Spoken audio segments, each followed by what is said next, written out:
और मैं कहता हूँ कि आजकल कौन नहीं कामयाब होना चाहता। सब कामयाब होना चाहते हैं, सब सफल होना चाहते हैं, सब हीरे की तरह चमकना चाहते हैं, सब सोने की तरह भाव ऊंचा करना चाहते हैं। लेकिन हीरे की तरह कोई घिसना नहीं चाहेगा अपने आप को, सोने की तरह कोई आग में पिघलना नहीं चाहेगा अपने आप को, लेकिन सब कामयाब होना चाहते हैं। एक बार क्या हुआ कि एक लड़का कोलंबिया लाइब्रेरी में जब पढ़ने जाता था, तो जब लाइब्रेरी खुलता था ना, तो वो उससे पहले ही, लाइब्रेरी जब खुलता था उससे पहले वो अट जाता था पढ़ने के लिए। और जब वो लाइब्रेरी जब बंद होता, जब ताला उस लाइब्रेरी में लगता, तब वो वहां से निकलता।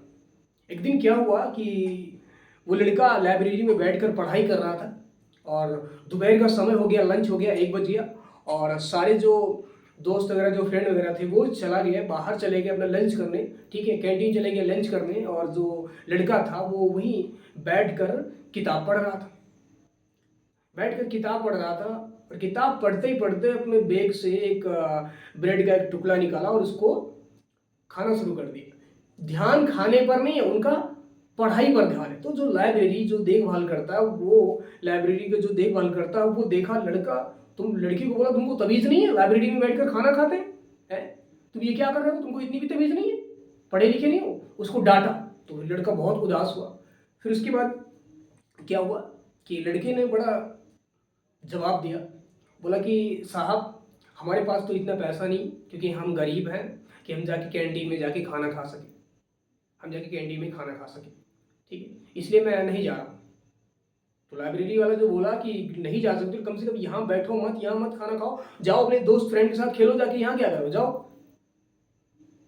तो लड़के ने ये जवाब दिया कि अगर मैं जाके दोस्त के साथ खेलूंगा, उनके साथ मस्ती करूंगा, खेलूंगा, पढ़ाई छोड़ दूंगा, तो मेरे देश, मेरे गांव, मेरे समाज का क्या होगा। मैं अपने गांव से, देश से इतनी दूर आया हूं, 7 समुंदर पार हो गया हूं, मेरे ऊपर जो जिम्मेदारी है उन जिम्मेदारियों का क्या होगा। कैसे करूंगा मैं अपने सपने पूरे। मैं पढ़ाई नहीं कर सकता तो क्या करूंगा। मैं दोस्तों के साथ ऐसा नहीं कर सकता। मैं अपना घर परिवार, पूरी फैमिली, गांव, देश सब छोड़ कर आया हूं, और मुझे कुछ करना है, कुछ बनना है, मेरे को समय नहीं बर्बाद करना। और ये बात सुनकर लाइब्रेरी जो देखभाल करता है, वो बोला कि आज से तुम मेरे साथ कैंटीन में खाना खाओगे। आज मैं किसी और की बात नहीं कर रहा हूं, भीमराव अंबेडकर की बात कर रहा हूं। ठीक है, यहां लोग 8-8 घंटा पढ़ाई नहीं करते, 4-4 घंटा पढ़ाई करते हैं, वो 20-20 घंटा बैठ के लाइब्रेरी में पढ़ाई करा करते थे, 20-20 घंटा।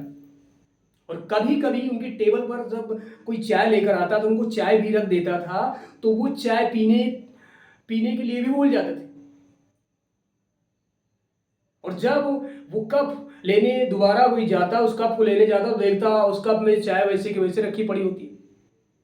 ठीक है, वो क्योंकि उनका जो ध्यान था, जो उनका वो था, वो पढ़ने में वो बहुत ज्यादा वो थे, मतलब बहुत आगे थे, कि उनका सपना था मुझे कुछ करना है, मुझे नीची जाति के लिए मुझे ऐसा करना है, क्योंकि हम पढ़े लिखेंगे नहीं तो लोग जैसे हमारी नीची जाति को दबाते चले आए, वैसे हमको भी दबाते चलेंगे, तो हमको ये चीज हटाना है। तो इसलिए वो दिन रात 24 घंटा पढ़ाई कर करके आज जितना बड़ा मुकाम हासिल किया है।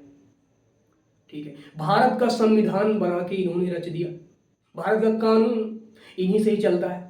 लेकिन फिर भी आजकल के कुछ लोग ऐसे बोलते हैं ना, बोल रहे हैं हम भीमराव अम्बेडकर ऐसा वैसा कुछ नहीं मानते, और हम कहते हैं भैया जिस दिन आप कोर्ट कचहरी के चक्कर लगाओगे ना, उस दिन कोई आपको नहीं बचाएगा, कोई नहीं बचाएगा। उस दिन यही बाबा साहेब का बनाया हुआ संविधान ही, कानून ही आपको बचाएगा। तुम बाबा साहेब को कितना भी गरिया लो, उनके ऊपर कितना भी थूक लो, अगर तुम उनके ऊपर थूकोगे ना, वो थूक आके तुम्हारे ऊपर ही गिरेगा। ठीक है, क्योंकि जब आप उनको बोलते हो ये ऐसे हैं वैसे हैं, हम इनको नहीं मानता उनको नहीं मानता ना, तो भैया जिस दिन कोर्ट कचहरी की चक्कर लगाओगे ना, उन्हीं के दौड़ोगे, समझ में आ जाएगा। ठीक है, क्योंकि जितने लोग पढ़े पढ़े हैं ना, वो इनकी पूजा करते हैं, जितने लोग पढ़े लिखे हैं भीमराव अम्बेडकर की। ठीक है, और जिस दिन संविधान पढ़ लोगे ना, उस दिन आपकी आंखें खुल जाएंगी कि है क्या चीज़ ये, संविधान है क्या चीज़। जो आज महिलाएं बाहर काम कर रही हैं, हम 8 घंटा कहीं पर काम कर रहे हैं, जो आज हमको एक दूसरे हर एक आदमी के सामने बैठने का अवसर मिला है, ये किसकी देन है? बाबा साहेब की देन है। नहीं, आज भी हम वही गुलामों वाली ज़िंदगी जीते, क्या कर पाते? नहीं, कुछ नहीं कर पाते, बस। ठीक है। तो दोस्त, ये भीमराव अम्बेडकर ने इतनी बड़ी संघर्ष की है, इतना बड़ा त्याग दिया है अपने आप को, कि मैं आपको बताने सकता ऐसी बहुत सी, अगर बताऊंगा तो मेरी लंबी वीडियो हो जाएगी। ठीक है। इन्होंने ऐसे ही कामयाबी को नहीं हासिल कर दिया। 20-20, 22-22 घंटा पढ़ाई करते थे, अपना घर परिवार पूरी फैमिली छोड़ देते थे, खाना पीना तक भी ध्यान नहीं रखते थे। आपके ज़माने में तो साला आपके ज़माने में तो क्या हुआ, लाइट है, मोबाइल है, सब चीज़ है, लेकिन फिर भी लोग कामयाब नहीं हो। उनके ज़माने में तो फ़ोन भी नहीं हुआ करता था। ठीक है। कैंडल जलाकर पढ़ाई करते थे। आपके पास तो फोन है, अब तो गूगल आ गया, सारा कुछ सर्च करो, आ गया मोबाइल में, कॉपी किताब उनका लीडर पढ़ाई कर डालो। ना, उनके ज़माने में तो कुछ नहीं था, लेकिन उनके ज़माने में जिद था, उनके अंदर जिद था, जुनून था कुछ कर जाने का। ठीक है। तो दोस्त, एक चीज़ है कि अगर कुछ करना चाहते हो, कुछ हासिल करना चाहते हो, कुछ बड़ा करना चाहते हो, तो सबसे बड़ी बात यह है कि आपको एजुकेशन पे ध्यान रखना पड़ेगा, पढ़ाई पे ध्यान रखना पड़ेगा। और जितनी ज़्यादा पढ़ाई करोगे, जितना ज़्यादा एजुकेशन हासिल करोगे, उतना ही आप आगे बढ़ोगे। और इस दुनिया में एक चीज़ मैं और बताना चाहूँगा, आसानी से कभी कामयाब होने की कोशिश मत करना, क्योंकि जो आसानी से कामयाब हो जाता है वो थोड़ी देर के लिए रहते हैं, और जो कठिनाइयों, परेशानियों, प्रॉब्लम, चैलेंजेस को झेल कर कामयाब होता है ना, वो इतिहास रच के जाता है, वो नाम बनाकर जाता है। ठीक है। तो अगर आपको मेरी वीडियो अच्छी लगे तो मेरी वीडियो को लाइक शेयर कमेंट जरूर करना। मेरे चैनल पर नए हो तो मेरे चैनल को सब्सक्राइब जरूर करना। थैंक यू सो मच, धन्यवाद।